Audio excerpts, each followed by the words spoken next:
Hai guys, selamat berjumpa kembali di channel novel populer viral yang keren ini. Sebelum mengikuti kelanjutan kisah Dev atau Camping yang semakin seru dan mendebarkan ini, mohon bantuan kalian untuk subscribe, like, komen dan share video-video yang ada di channel ini ya. Perlu diketahui bahwa novel Perintah Kaisar Naga ini adalah termasuk kategori novel ongoing. Jadi waktu update dan jumlah bab setiap hari menyesuaikan dengan update dari autornya. Perintah Kaisar Naga bab 3932, 3933. Dev tersenyum dan tidak berkata apa-apa. Jika Tuhan membantu, maka itu adalah bantuan Tuhan. Pada saat ini, Liu Sitong, yang berada di luar level penilaian, juga memperhatikan situasi penilaian. Wei Qing juga ada di sini. Lagi pula, banyak koin spiritual yang dipertaruhkan dalam hal ini. Saat dia melihat Dev dan yang lainnya dikalahkan oleh Lusan, tangan Wei Qing berlumuran keringat. Tapi melihat Dev dan yang lainnya tiba-tiba mempercepat langkah dan menyalip Lusan dan yang lainnya, Wei Qing tersenyum. Liu Sitong mengerutkan kening, dengan ekspresi muram di wajahnya. Apa yang terjadi? Apakah ada yang salah dengan tingkat penilaiannya? Kemarilah, segera periksa. Seseorang segera pergi untuk memeriksa level penilaian. Lagi pula, jika ada yang salah dengan level penilaian, maka penilaian tersebut tidak ada artinya. Liu Sitong, jika orang-orang kami melampauimu, ada yang salah dengan levelnya. Kamu tahu, orang-orangmu baru saja berada di depan. Mengapa kamu tidak memeriksanya? Wei Qing bertanya pada Liu Sitong dengan bangga. Wei Qing, adalah tanggung jawabku untuk memeriksa pos pemeriksaan. Aku bisa memeriksanya kapanpun aku mau. Apakah urusanmu? Liu Sitong memelototi Wei Qing dengan marah. Segera, beberapa murid pergi untuk memeriksa pos pemeriksaan, tetapi mereka segera kembali. Saudara senior Liu, tidak ada yang salah dengan levelnya. Semuanya bergerak normal, baik itu pola formasi atau cadangan batu roh, semuanya normal. Liu Sitong mengerutkan kening. Dia tidak mengerti mengapa orang seperti Dev begitu cepat. Mengapa paksaan tampaknya tidak berpengaruh pada mereka?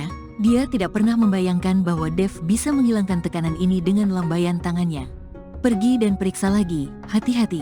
Liu Sitong menyuruh orang pergi lagi. Saat ini, Dev dan yang lainnya hendak melewati tempat yang menindas itu.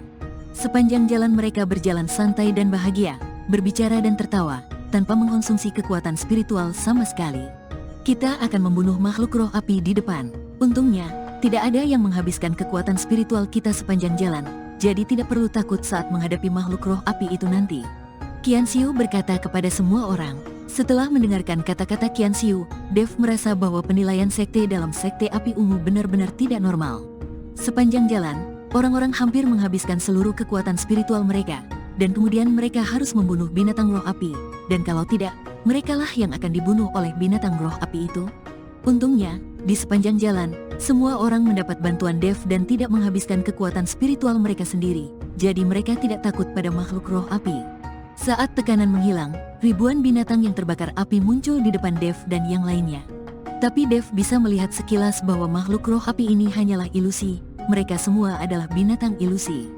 Jika itu adalah binatang roh api sungguhan, ujian penilaian murid dalam sekte api ungu mungkin akan berubah menjadi segunung mayat dan lautan darah, dan tidak diketahui berapa banyak murid yang akan mati. Namun, monster yang berubah ini tidak akan benar-benar membunuh murid yang sedang menjalani penilaian. Bagaimanapun, ini adalah monster ilusi dan dikendalikan oleh sekte api ungu.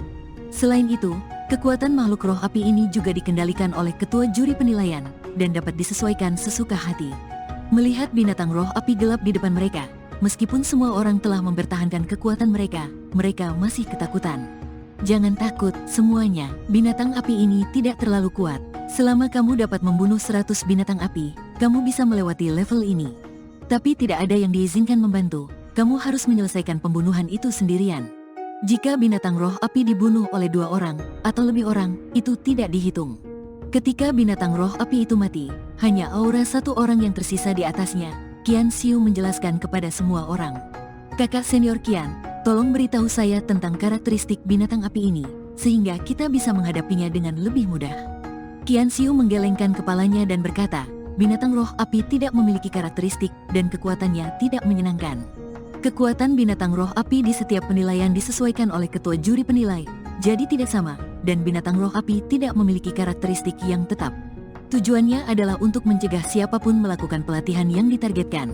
Mendengar ini, semua orang sedikit kecewa. Sepertinya mereka harus berusaha sekuat tenaga, dan tidak ada gunanya mengandalkan wanita tua itu.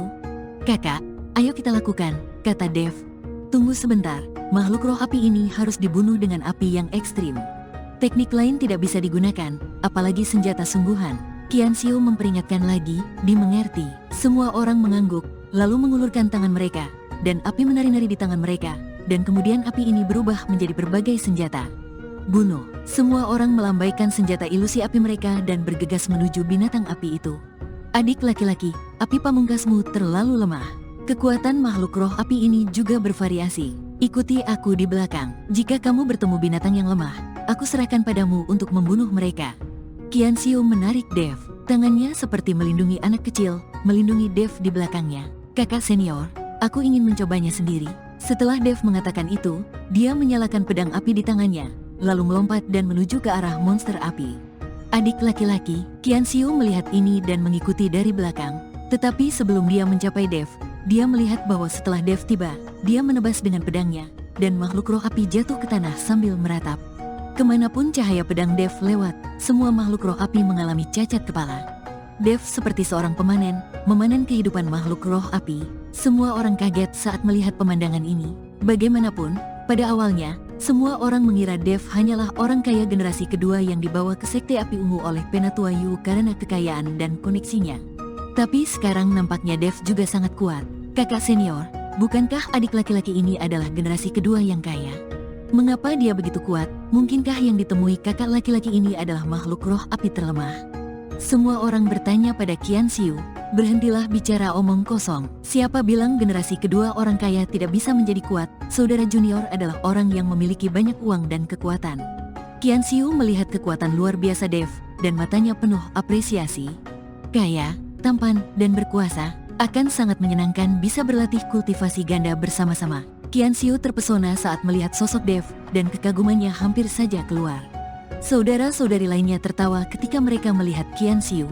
Mengapa kamu tertawa? Mengapa kalian tidak segera mengambil tindakan dan memilih binatang api yang lemah untuk dibunuh? Ketika Lusan dan yang lainnya datang, kalian tidak akan bisa membunuh mereka.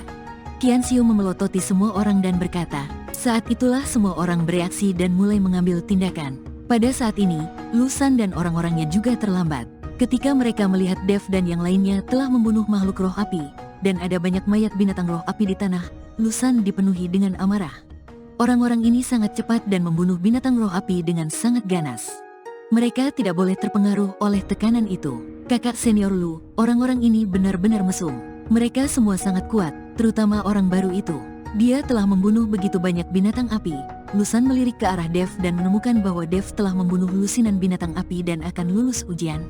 Ayo kita ambil tindakan juga, jangan main-main dengan mereka, ayo pergi ke tempat lain. Lusan melompat, meninggalkan tempat Dev dan yang lainnya membunuh binatang api itu, dan pergi ke sisi lain untuk mengambil tindakan.